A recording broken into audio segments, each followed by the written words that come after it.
নমস্কাৰ বন্ধু বান্ধৱীসকল মই জ্ঞানপথ নামৰ চেনেলটোৰ জৰিয়তে আজি আপোনালোকৰ লগত আলোচনা কৰিম অসমৰ নদ নদীসমূহৰ বিষয়ে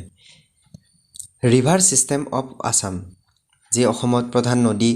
আছে সেই নদীসমূহৰ বিষয়ে আলোচনাৰ লগতে তাৰ পিছত আমি সেই বিষয়টোৰ ওপৰত জড়িত কেইটামান MCQ বেসড কুৱেশ্যন আলোচনা কৰিবলৈ চেষ্টা কৰিম আহক আজি আমাৰ ভিডিঅটো আৰম্ভ কৰোঁ ৰিভাৰ সিস্টেম অফ আসাম যে অসমৰ নদীসমূহ আছে সেই নদীসমূহ কেই ভাগত ভগাব পাৰি The river of Assam are divided into two categories on the basis of their source and nature of flow যি আমাৰ বুৱতি খুটি অনুসৰি অসমৰ নদীসমূহক দুটা ভাগত ভাগ কৰিব পাৰি এটা হৈছে the ব্ৰহ্মপুত্ৰ ৰিভাৰ আৰু আনটো হৈছে the বৰাক ৰিভাৰ ব্ৰহ্মপুত্ৰ আৰু বৰাক মুখ্য নদী হিচাপে ধৰা হয় আমাৰ অসমৰ নদীসমূহৰ ভিতৰত তাৰে ভিতৰত প্ৰথমতে যদি চাব যোৱা যায় ব্ৰহ্মপুত্ৰ নদী Brahmaputra is one of the largest rivers in the world and ranked 5th with rest to its average discharge. যি ব্ৰহ্মপুত্ৰ নদীখন হৈছে পৃথিৱীৰ ভিতৰত এখন বৃহৎ নদী আৰু এই নদীখন পৃথিৱীৰ ৰেংক হিচাপে চাব গ'লে 5 নম্বৰ ৰেংকত ধৰা হয় The river is known as the Changpo in Tibet. এই নদীখন তিব্বতত আমি চাংপো বুলি কওঁ Siang or Dibang in Arunachal Pradesh. Siang আৰু দিবাং নামেৰে জনা যায় অৰুণাচল প্ৰদেশত তো ব্ৰহ্মপুত্ৰ নদীখন ব্ৰহ্মপুত্ৰ নামটো কোৱা হয় আমাৰ অসমত আৰু সিয়াং বা দিবাং বুলি কোৱা হয় অৰুণাচল প্ৰদেশত আৰু চাংপো বুলি কোৱা হয় তিব্বতত আৰু যমুনা বুলি কোৱা হয় বাংলাদেশত তো ব্ৰহ্মপুত্ৰ নদীখন ক'ৰ পৰা উৎপত্তি হৈছে আমি সেইটো চাওঁ অৰিজিনেটিং ফ্ৰম দ্য চেমায়ুংডুং নামৰ যি হিমবাহ বা গ্লেচিয়াৰ আছে তাৰ পৰা কৈলাশ পৰ্বতৰ আছে এই চেমায়ুংডুং যিটো হিমবাহ সেই হিমবাহৰ পৰাই ব্ৰহ্মপুত্ৰ নদীটো উৎপত্তি হোৱা স্থল বুলি ক'ব পাৰি after following through Tibet it enters India through Arunachal Pradesh তিব্বতৰ পৰা অহাৰ পিছত এই ব্ৰহ্মপুত্ৰ নদীটো অৰুণাচল প্ৰদেশৰ জৰিয়তে অসমত প্ৰৱেশ কৰিছে আৰু অসমৰ পৰা এইটো বাংলাদেশৰ জৰিয়তে গৈ বে অফ বেংগলত পৰিছে যি আমাৰ বংগোপসাগৰ আছে সেই বংগোপসাগৰত ব্ৰহ্মপুত্ৰ নদীটো বাংলাদেশৰ জৰিয়তে গৈ মিলিত হৈছে ব্ৰহ্মপুত্ৰ নদীৰ মাজতেই পৃথিৱীৰ আটাইতকৈ ডাঙৰ নদীদ্বীপ মাজুলী আৰু আটাইতকৈ সৰু নদীদ্বীপ উমানন্দ অৱস্থিত এইটো এটা জানিব লগা কথা আৰু ব্ৰহ্মপুত্ৰৰ নদীৰ ওপৰত যিখন ৰপৱে আছে আমাৰ গুৱাহাটীত এই ৰপৱেটো হৈছে ভাৰতৰ যিসমূহ নদীৰ ওপৰত ৰপৱে আছে তাৰ ভিতৰত আটাইতকৈ দীঘল ৰপৱে ব্ৰহ্মপুত্ৰ নদীৰ ওপৰত যিখন ৰপৱে আছে সেইটোৰ দৈৰ্ঘ্য হৈছে 1.82 কিলোমিটাৰ তো আমি এইটো এটা জানিব লগা কথা যে ভাৰতৰ যিমানসমূহ ৰপৱে আছে সেই ৰপৱেসমূহৰ ভিতৰত নদীৰ ওপৰত থকা সৰ্ববৃহৎ বা দীঘল ৰপৱেখন হৈছে ব্ৰহ্মপুত্ৰ ৰপৱে যিখন আমাৰ ব্ৰহ্মপুত্ৰ নদীত গুৱাহাটীত অৱস্থিত ব্ৰহ্মপুত্ৰ নদীৰ সম্পূৰ্ণ দৈৰ্ঘ্য হৈছে 2900 kilometre The total length of Brahmaputra is 2900 kilometer. In India, it runs for 916 kilometer. আৰু যদি আমি ভাৰতৰ হিচাপে চাব যাওঁ ভাৰতত আমাৰ এই ব্ৰহ্মপুত্ৰ নদীখন 916 কিলোমিটাৰ আছে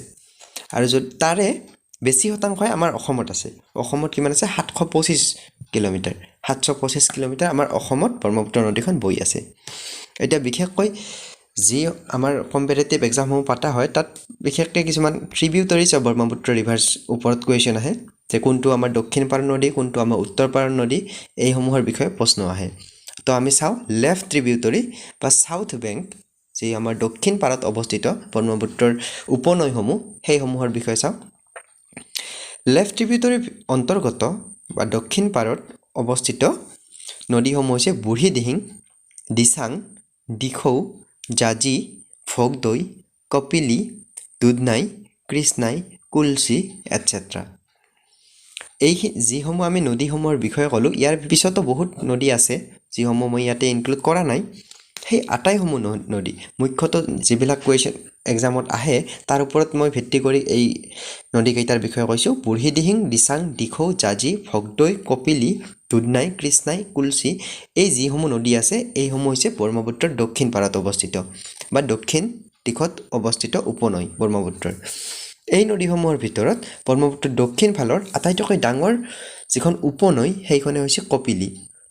297 কিলোমিটাৰ বৈ আছে এতিয়া চাওঁ আমি ৰাইট ট্ৰিবিউটাৰিজ বা নৰ্থ বেংক ট্ৰিবিউটৰিজ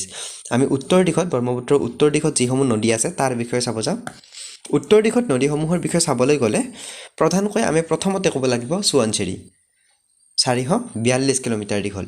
এই সোৱণশিৰি নদীখন উত্তৰ দিশত অৱস্থিত ব্ৰহ্মপুত্ৰৰ আটাইতকৈ ডাঙৰ উপনৈ তো 1 নম্বৰ সোৱণশিৰি 2 নম্বৰ জীয়াভৰালী 3 নম্বৰত গাভৰু 4 নম্বৰ বালশিৰি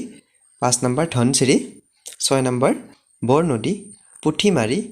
পাগলাদিয়া মানস আইবেকি চাম্পামতি টিপকাই গদাধৰ এটসেট্ৰা এই নদীসমূহ আমাৰ উত্তৰ দিশত অৱস্থিত উপনৈসমূহৰ ভিতৰত আটাইতকৈ ডাঙৰ হৈছে সোৱণশিৰি নদীখন এতিয়া ইয়াৰ উপৰিও আজি আমাৰ দ্বিতীয়টো ডাঙৰ অসমত অৱস্থিত নদী বা ৰিভাৰ সিস্টেমত অন্তৰ্গত আনটো নদী হৈছে দ্য বৰাক ৰিভাৰ বৰাক নদীৰ বিষয়ে এতিয়া আমি কিছু চাম এই যিখিনি মই তথ্য আলোচনা কৰিছোঁ এই তথ্যখিনিৰ ওপৰতে পিছত আমি MCQ বেষ্টটো কুৱেশ্যন আলোচনা কৰিম গতিকে মনত ৰাখিব যে লেফ্ট ট্ৰিবিউটৰি বা সাউথ বেংকত কি উপনৈ আছে ৰাইট ট্ৰিবিউটৰি আৰু নৰ্থ বেংকত ব্ৰহ্মপুত্ৰৰ কি উপনৈ আছে এতিয়া চাওঁ আহক আমাৰ the Barak river the Barak is also an important river of south Assam and is a part of Surma মেঘনা ৰিভাৰ ছিষ্টেম বৰাক যি নদী আছে এই নদীটোক সুৰমা মেঘনা ৰিভাৰ ছিষ্টেমৰ পৰা উৎপত্তি হৈছে the Barak system is the second largest river system in north east India as well as Assam আমাৰ অসমৰ ভিতৰত দ্বিতীয়টো বৃহত্তৰ নদী হৈছে এই Barak originating at the border of Manipur and Nagaland এই প্ৰশ্নটো আহিব পাৰে যে বৰাক নদীখন আমিতো গম পালোঁ যে ব্ৰহ্মপুত্ৰ নদীখন উৎপত্তি হৈছে চেমায়ুংডুং তিব্বতৰ সেই হিমবাহৰ পৰা তো চাব গ'লে এতিয়া বৰাক নদীখন ক'ৰ পৰা উৎপত্তি হৈছে originating at the border of Manipur and Nagaland আৰু মণিপুৰৰ যি বৰ্ডাৰ বা সীমা আছে সেই সীমাৰ পৰাই এই যেটো আমাৰ বৰাক নদী এই নদীটোৰ সৃষ্টি হৈছে the river flow westward for some distance forming the boundary the two states after Manipur it flow through Mizoram state and into Assam ending just after it enters Bangladesh where the Surma and Kushiyara rivers begin যি বৰাক নদী এই নদীখন গৈ বাংলাদেশ ৰাষ্ট্ৰত প্ৰৱেশ কৰিছে আৰু তাত গৈ সুৰমা আৰু কুচিয়াৰা নামৰ আন দুখন নদীৰ সৃষ্টি হৈছে in Assam the Barak has a total length of 225 kilometre 225 kilometre এই বৰাক নদীখন বৈ আছে and it drains the southern part of the state which include the district of Cachar Karimganj Hailakandi and the southern part of the north Cachar hills এই যি বৰাক নদীখন আছে এই নদীখন আমাৰ মুখ্যতঃ কাছাৰ কৰিমগঞ্জ হাইলাকান্দি বা নৰ্থ কাছাৰ হিলছ এই ইয়াৰ মাজেৰে বৈ গৈছে এতিয়া চাব যাওঁ আমি the important north bank tributary of the Barak river এই বৰাক নদীৰ কিছুমান উপনৈ আছে এইসমূহ পৰীক্ষাত সোধা যায় বা উত্তৰ পাৰত কি উপনৈ আছে দক্ষিণ পাৰত কি উপনৈ আছে চাব গ'লে বৰাক নদীৰ উত্তৰ পাৰত অৱস্থিত যিসমূহ উপনৈ আছে সেইসমূহ হৈছে জিৰি চিৰি মাধুৰা জাতিংগা লাৰাং এটসেট্ৰা এইসমূহ নদী আমাৰ বৰাক নদীৰ উত্তৰ দিশত অৱস্থিত আৰু দক্ষিণ দিশত চাব গ'লে the important south bank tributaries of Barak river include Sonai Ghagra Katakhal ধালেশ্বৰী Singla Longai এটসেট্ৰা এতিয়া এই আমি যি নদী ছিষ্টেম দুটাৰ বিষয়ে আলোচনা কৰিলোঁ ইয়াৰ ওপৰত মই সম্পূৰ্ণ 12টা প্ৰশ্ন আপোনালোকৰ মাজত আলোচনা কৰিম এই প্ৰশ্নসমূহ আপোনালোকে উত্তৰ দিবলৈ চেষ্টা কৰিব ইয়াত মই MCQ বেষ্টত আলোচনা কৰিম যদিও MCQ আন যিবিলাক অপশ্যন দিম সেই অপশ্যনসমূহ মই বিশেষকৈ পঢ়ি নাযাম ইয়াৰ ডাইৰেক্ট মই উত্তৰটো ক'ব চেষ্টা কৰিম আৰু আপোনালোকে উত্তৰটো চাই যাব প্ৰথম প্ৰশ্নত আছে ব্ৰহ্মপুত্ৰ নদীৰ সম্পূৰ্ণ দৈৰ্ঘ্য কিমান কিলোমিটাৰ আমি ওপৰত আলোচনা কৰি আহিছোঁ ব্ৰহ্মপুত্ৰ নদীৰ সম্পূৰ্ণ দৈৰ্ঘ্য শুদ্ধ উত্তৰ অপশ্যন গ 2900 কিলোমিটাৰ 2 নম্বৰ প্ৰশ্ন অসমত ব্ৰহ্মপুত্ৰ নদীৰ দৈৰ্ঘ্য কিমান অসমত ব্ৰহ্মপুত্ৰ নদীৰ দৈৰ্ঘ্য 725 কিলোমিটাৰ অপশ্যন ক শুদ্ধ ভাৰতত ইয়াৰ দৈৰ্ঘ্য দিব পাৰে আন এটা প্ৰশ্ন ভাৰতত ইয়াৰ দৈৰ্ঘ্য 916 কিলোমিটাৰ 916 কিলোমিটাৰ বেছিভাগখিনি আমাৰ অসমত অৱস্থিত 725 কিলোমিটাৰ ব্ৰহ্মপুত্ৰ নদীৰ উৎস হিমবাহটোৰ নাম কি ব্ৰহ্মপুত্ৰ নদী কোনটো হিমবাহৰ পৰা উৎপত্তি হৈছে বা ওলাই আহিছে চেমায়ুংডুং হিমবাহৰ পৰা ব্ৰহ্মপুত্ৰ নদীখন সৃষ্টি হৈ ওলাই আহিছে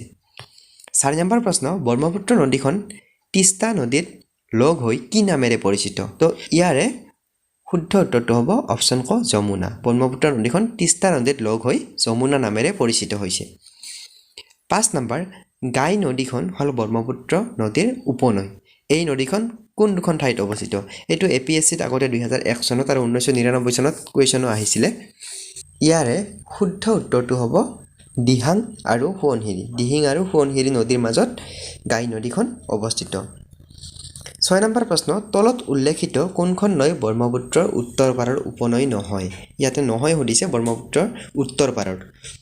অপচনসমূহ চালে দেখা যায় ক অপচনটো শুদ্ধ উত্তৰ হ'ব নোৱাদিহিং দক্ষিণ পাৰৰ নদী 7 নম্বৰ প্ৰশ্ন কোন ঠাইত ব্ৰহ্মপুত্ৰ নদীখনক দিহাং নামেৰে জনাজাত অপচন গ অৰুণাচল প্ৰদেশ 8 নম্বৰ প্ৰশ্ন অসমত বৰাক নদীৰ দৈৰ্ঘ্য কিমান বৰাকৰ দৈৰ্ঘ্য সম্পূৰ্ণ দৈৰ্ঘ্য বেলেগ আৰু অসমত দৈৰ্ঘ্যটো বেলেগ অসমত বৰাক নদীৰ দৈৰ্ঘ্য 225 কিলোমিটাৰ 9 নম্বৰ প্ৰশ্ন ব্ৰহ্মপুত্ৰ নদীৰ ডাঙৰ উপনৈ কোনখন যদি গোটেই উত্তৰ পাৰৰ দক্ষিণ পাৰৰ নদীসমূহৰ বিষয়ে চাবলৈ যোৱা যায় ব্ৰহ্মপুত্ৰৰ উপনৈসমূহৰ বিষয়ে তেতিয়া হলে ইয়াৰ আটাইতকৈ ডাঙৰ উপনৈখনে হৈছে সোৱণশিৰি আৰু ইয়াৰ দৈৰ্ঘ্য হৈছে 442 কিলোমিটাৰ 10 নম্বৰ প্ৰশ্ন ভাৰতৰ আটাইতকৈ বহল বা ডাঙৰ নদীখন নাম কি ভাৰতৰ আটাইতকৈ বহল বা ডাঙৰ এইখনৰ উত্তৰ হ'ব আমাৰ ব্ৰহ্মপুত্ৰখন হৈছে ভাৰতৰ আটাইতকৈ ডাঙৰ বা বহল নদী 11 নম্বৰ প্ৰশ্ন ভাৰতৰ আটাইতকৈ দীঘল নদীৰ ৰপৱে কোনখন নদীৰ ওপৰত আছে এইখন হৈছে ব্ৰহ্মপুত্ৰ আৰু ব্ৰহ্মপুত্ৰৰ ওপৰত থকা যিখন ৰপৱে ইয়াৰ দৈৰ্ঘ্যটো সুধিব পাৰে 1.82 কিলোমিটাৰ তো আমাৰ আজিৰ এই আলোচনাৰ শেষৰটো প্ৰশ্ন চাব যাও 12 নম্বৰ প্ৰশ্ন বৰাক নদীৰ মুঠ দৈৰ্ঘ্য কিমান বৰাক নদী আমাৰ অসমত আছে যদি 225 কিলোমিটাৰ তেতিয়া হলে গোটেই সম্পূৰ্ণ দৈৰ্ঘ্যটো ইয়াতে সোধা হৈছে সম্পূৰ্ণ দৈৰ্ঘ্য হৈছে প্ৰায় 900 কিলোমিটাৰ